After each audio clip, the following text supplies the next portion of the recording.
Welcome to రాజనీతి.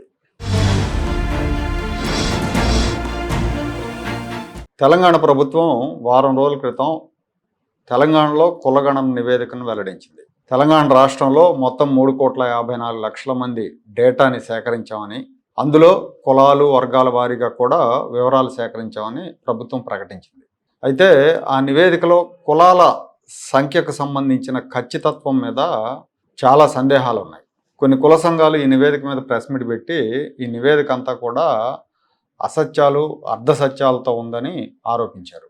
మొదట్లో దాన్ని నేను పెద్దగా పరిశీలించలేదు. ఆ నివేదిక రిలీజ్ అయినప్పుడు జనరల్గా కులాలకు సంబంధించిన ఇన్ఫర్మేషన్ ఏదో ఉంటుంది అనుకున్నాను. కానీ ఈ కుల సంఘాల ప్రతినిధుల అభ్యంతరాలు పత్రికల్లో వచ్చిన తర్వాత ఆ నివేదిక మొత్తాన్ని పరిశీలించినప్పుడు అత్యధికంగా కమ్యూనిటీ వైజ్ తీసుకుంటే బీసీలు 2 కోట్లు పైబడి ఉన్నారు. అంటే తెలంగాణ జనాభాలో 56% బీసీలు ఉన్నారు. ఎస్సీలు 62 లక్షల మంది ఉన్నారు, 17.4% ఎస్సీలు ఉన్నారు. ఎస్టీలు 14 లక్షలు ఉన్నారు, వీళ్ళ శాతం 10.5%. ఓసీలు 54 లక్షల మంది ఉన్నారు, అంటే దాదాపు 15% ఓసీలు ఉన్నారని నివేదిక పేర్కొంది. బీసీ కులాల్లో అత్యధికంగా ముదిరాజు కులస్తులు 26 లక్షలు ఉన్నారు. ఎస్సీల్లో మాదిగలు అత్యధికంగా ఉన్నారు, 36 లక్షలు ఉన్నారు.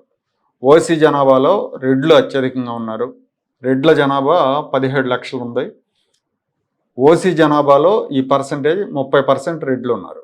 రెడ్ల తర్వాత ఆర్య వయసులు 5 లక్షల మంది ఉన్నారు. ఆ తర్వాత కమ్మ 3,60,000 మంది, బ్రాహ్మిన్స్ 3,30,000 మంది, కాపులు 2,40,000 మంది పైచిలుకున్నట్టు ఆ నివేదికలో చూపించారు.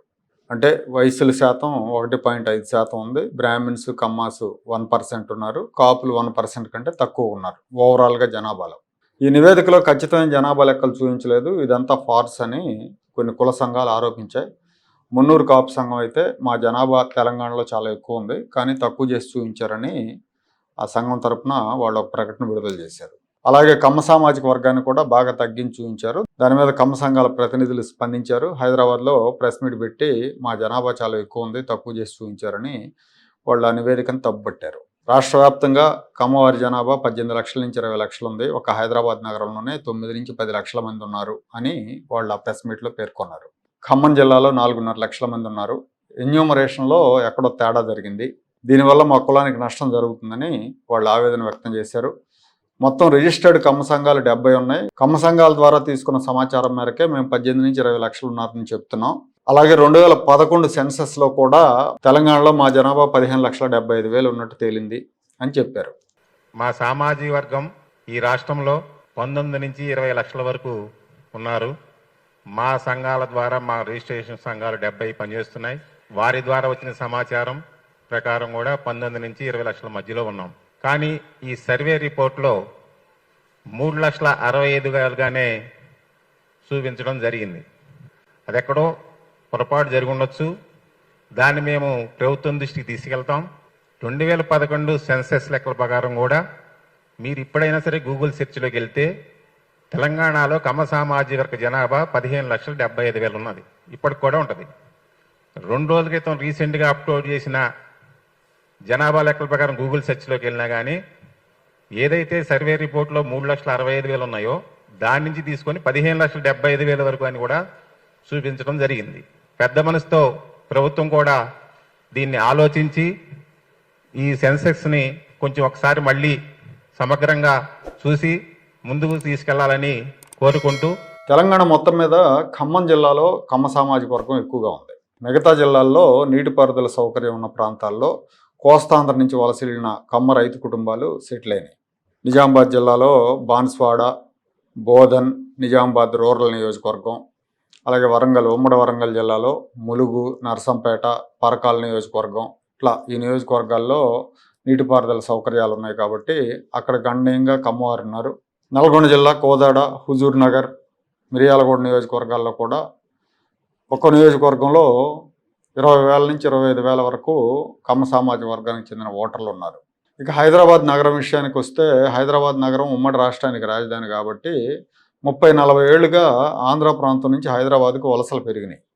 ఉద్యోగాల కోసం, ఉపాధి కోసం, వ్యాపారం కోసం, ఇట్లా రకరకాలుగా వలసలు పెరిగినాయి. అలా వలసలు వెళ్ళిన వాళ్ళలో కమ్మ సామాజిక వర్గం వాళ్ళు ఎక్కువ మంది ఉన్నారు.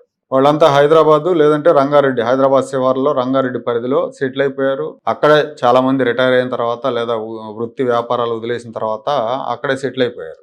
కానీ ప్రభుత్వం చూపించిన లెక్కల్లో హైదరాబాద్ నగరంలో కమ్మవారి జనాభా 90,000 అని చూపించింది. ఒక ప్రగతి నగరం నిజాంపేటలోనే 90,000 మంది కమ్మ జనాభా ఉంటుంది. మరీ ఇంత బ్లైండ్గా లెక్కలు తయారు చేయటం, అంతే బ్లైండ్గా దాన్ని మంత్రి అధికారులు రిలీజ్ చేయటం అనేది ఒక ప్రహసనం లాగా ఉంది. ఇది బాధ్యత రాహిత్యమైన అయి ఉండాలి, లేదంటే కమ్మ కులాన్ని తక్కువ చేసి చూపించే ప్రయత్నమైనా అయి ఉండాలి.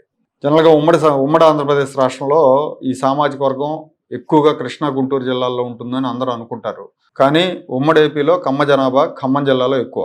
ఆ తర్వాత ప్రకాశం, గుంటూరు జిల్లాలు ఉంటాయి. ఖమ్మం జిల్లాలో కూడా ఖమ్మం, మదిర, కొత్తగూడెం, వైరా, సత్తుపల్లి, పాలేరు ఈ అసెంబ్లీ నియోజకవర్గాల్లో ఒక్కో అసెంబ్లీ నియోజకవర్గంలో 30,000కు పైబడి కమ్మ సామాజిక వర్గ ఓటర్లు ఉంటారు. ఆ జిల్లాలో మిగతా నియోజకవర్గాల్లో కూడా 5 నుంచి 10,000 మంది ఓటర్లు ఉంటారు.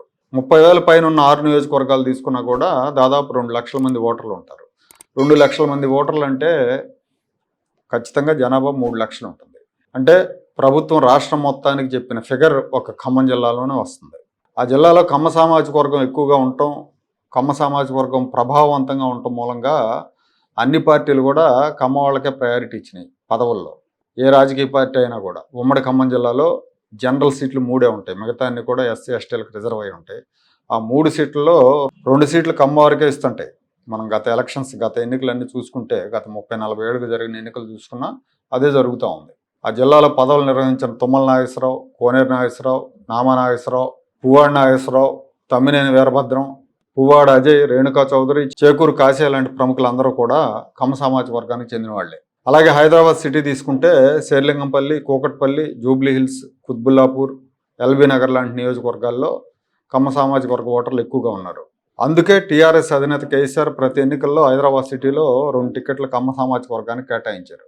అలాగే జీహెచ్ఎంసీ ఎన్నికల్లో టీఆర్ఎస్ పార్టీ కమ్మ సామాజిక వర్గానికి ప్రయారిటీ ఇచ్చింది. 7గురికి కార్పొరేటర్ టికెట్లు ఇచ్చింది. 7గురు గెలిచారు. ఆ సామాజిక వర్గం ఉనికి లేకపోతే, ఆ సామాజిక వర్గం ప్రభావం లేకపోతే వాళ్ళు టికెట్లు ఎవరు, వీళ్ళు గెలవరు కూడా. ఈ కమ్మ సంఘాలు చెప్తున్న లెక్క ప్రకారం హైదరాబాద్ నగరంలో 9 నుంచి 10 లక్షల మంది జనాభా ఉన్నారని చెప్తున్నారు. గ్రేటర్ హైదరాబాద్ పరిధిలో ప్రతి సంవత్సరం కమ్మ సంఘాలు కార్తీక వనభోజనాలు నిర్వహిస్తూ ఉంటాయి. ఈ కార్తీక వనభోజనాలకు వచ్చే వాళ్ళని లెక్క పెట్టినా 10 లక్షల మంది ఉంటారు ఖచ్చితంగా. ప్రభుత్వం నిర్వహించే లెక్క కంటే ఈ లెక్క చాలా యాక్యురేట్గా ఉంటుంది. కాబట్టి ఏ రకంగా చూసుకున్నా కూడా తెలంగాణలో కమ్మ సామాజిక వర్గ జనాభా 15 లక్షల కంటే తక్కువ ఉండదు. ఈ నివేదిక వచ్చిన తర్వాత నేను చాలా మందితో మాట్లాడా, ఇదేంటి ఇంత తక్కువ మంది ఉన్నారని. కొంతమంది కమ్మ సామాజిక వర్గ ప్రముఖులతో మాట్లాడా, కొంతమంది ఇతర సామాజిక వర్గాల వాళ్ళతో కూడా మాట్లాడా. ఖమ్మం జిల్లాలో, హైదరాబాద్ సిటీలో 7-8 మందిని అడిగితే ఎవరు కూడా ఎన్యూమరేటర్లు మా ఇంటికి వచ్చి మా దగ్గర వివరాలు తీసుకున్నారని చెప్పలా. మాకు తెలియదు, అసలు మా ఇంటికి ఎవరు రాలేదనే చెప్తున్నారు. లోయర్ ట్యాంక్ బండ్ దోమలగూడలో ఒక కమ్యూనిటీ 650 ఏళ్ళున్న ఒక కమ్యూనిటీకి అసలు ఎవరు రాలేదు. ఆ కమ్యూనిటీ ప్రముఖుడే చెప్పారు, మా దగ్గరికి ఎవరు రాలేదు, మా కమ్యూనిటీలోకి వివరాలు ఎవరు తీసుకోలేదు, మిగతా వాళ్ళని కూడా నేను అడిగానని చెప్పారు ఆయన. అలాగే హైదరాబాద్ నగరంలో ఒక అధికార పార్టీ నాయకుడు, కాంగ్రెస్ పార్టీ నాయకుడే చెప్పాడు మా ఇంటికి ఎవరు రాలేదని. దీన్ని బట్టి మనకేం అర్థం అవుతుందంటే ఈ ప్రక్రియ మొత్తాన్ని ఒక ప్రహసనంలా మార్చేసి అందాజుగా ఫిగర్స్ వేసేసి రిలీజ్ చేశారు అనుకోవాలి. ముఖ్యంగా కమ్మ సామాజిక వర్గానికి సంబంధించి ఆ సామాజిక వర్గానికి ఎలాంటి రాజకీయ ప్రాధాన్యత లేకుండా చేయటానికే తగ్గించి చూపించారని, ఈ విషయంలో కేసీఆర్ ప్రభుత్వానికి రేవంత్ ప్రభుత్వానికి పెద్ద తేడా లేదని, ఇంకా చెప్పాలంటే కేసీఆర్ ఎక్కువగా రాజకీయంగా అవకాశాలు ఇచ్చారని కమ్మ సంఘాల నాయకులు అంతర్గత సంభాషణలో చర్చించుకుంటున్నారు. అలాగే ఖచ్చితమైన లెక్కలను కూడా త్వరలోనే మీడియా ముందు పెడతామని చెప్తున్నారు, లెక్కలు సేకరించి పెడతామని చెప్తున్నారు. అయితే ఈసారి కేంద్ర ప్రభుత్వం జనగణనలో కులగణన కూడా చేస్తుంది కాబట్టి ఎవరికి వారే శసభిషలు లేకుండా ముందుకొచ్చి వాళ్ళ వివరాలను కనుక ఇస్తే ఖచ్చితమైన లెక్కలు తేలే అవకాశం ఉంటుంది.